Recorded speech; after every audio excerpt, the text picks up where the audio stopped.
জাহান্নামের আগুন এমন ভয়ঙ্কর আগুন, শরীরের যে কোনো জায়গায় লাগা মাত্র কলিজা পর্যন্ত ভুনা হয়ে যাবে।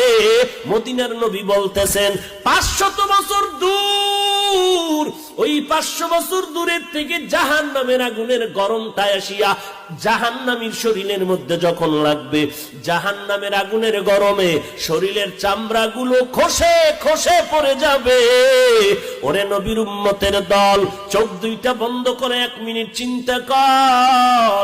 একটু ওই কবরের মধ্যে যাওয়ার পর, যেখানে আপন নাই, কেউ বাতি নাই, গুনাহগার হয়ে যদি কবরে যাও, এরে বান্দা ওই মাটির চাপ সহ্য করতে পারবি?